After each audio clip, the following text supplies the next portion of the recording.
Pozdrav svima i dobrodošli u Šećerlaminu kuhinju. Negdje pročitah da je jučer bio Međunarodni dan sladoleda, a u mojoj kuhinji se upravo na taj dan spremao šta drugo nego fini domaći sladoled. Recept koji danas dijelim sa vama za domaći sladoled je vrlo jednostavan i pravi se od dva osnovna sastojka.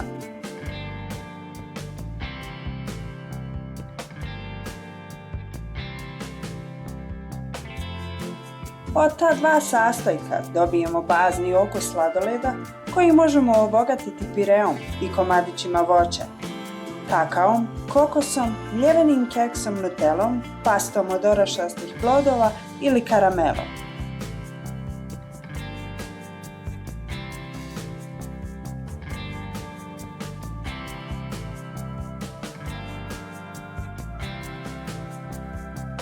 Ja ću vam danas pokazati pripremu 3 različita okusa, odnosno one okuse koji moji ukućani vole.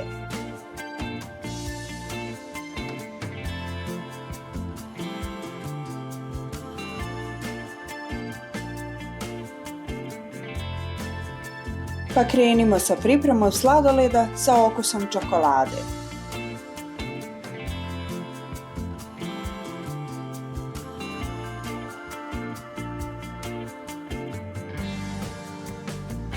U zdjelu za mučenje koju ste prethodno držali u frižideru, dodati 480 ml hladnog vrhnja za šlag.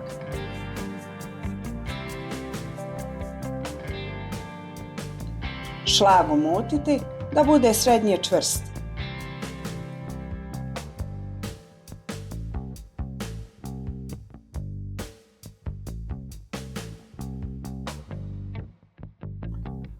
Dodati jednu konzervu, odnosno 397 g zaslađenog kondenzovanog mlijeka.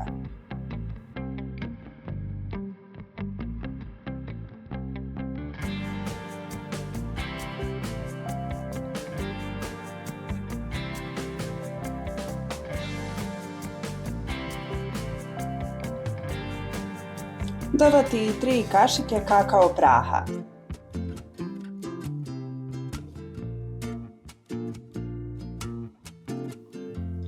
Kratko umutiti pa prebaciti u posudu pogodnu za korištenje u zamrzivaču.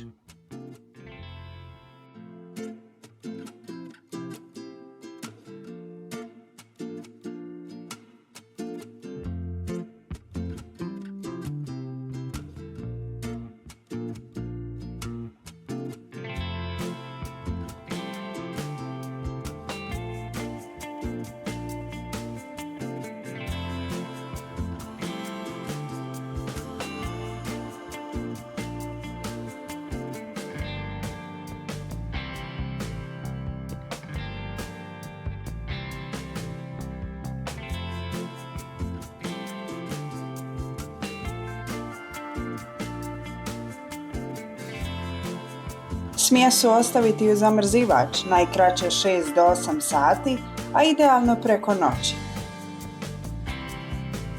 Kako biste dobili što kremastiji sladoled, možete ga povremeno promiješati i ponovo vratiti u zamrzivač. Nastavljamo sa pripremom sladoleda sa okusom jagode. Postupak je isti kao sa pripremom čokoladnog sladoleda. Umutiti 480 ml hladnog vrhnja za šlag.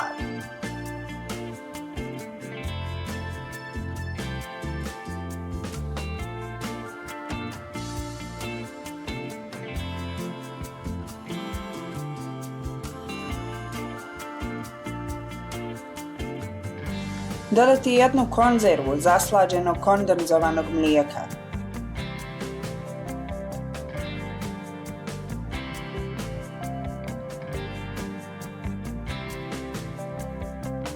I 200 g pirea od jagoda.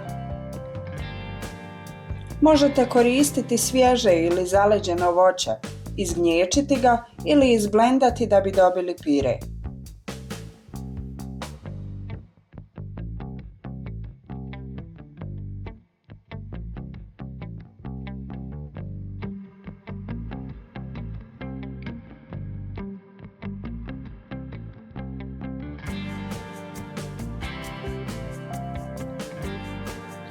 Gotovu smjesu prebaciti u zdjelo i ostaviti u zamrzivač.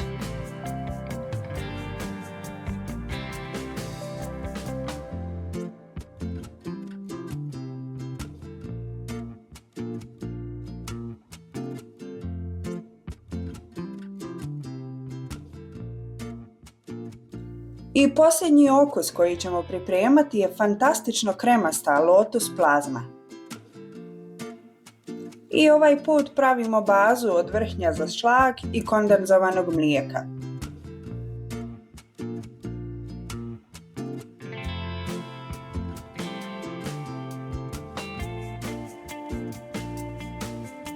Dodajemo 4 kašike omekšalog lotus namaza.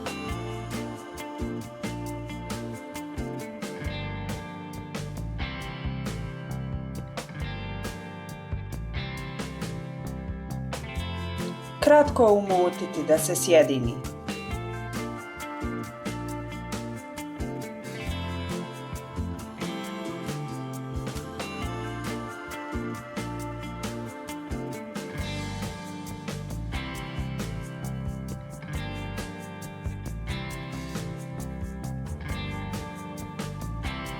Dodati i 150 g mljevenog plazma keksa.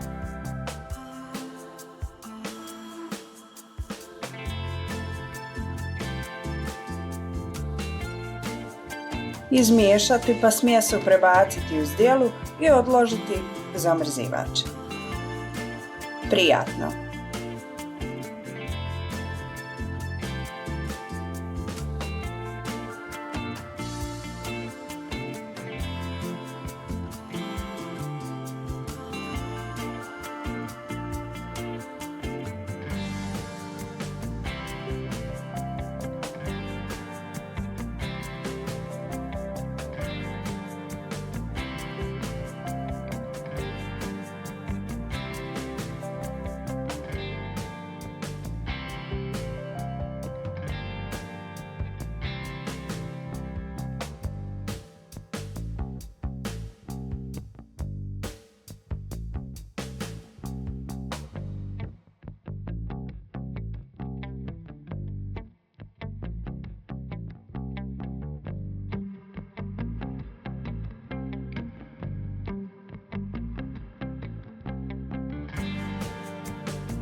Ukoliko vam se svidio ovaj video, pretplatite se na moj kanal, podijelite sa prijateljima i ostavite like.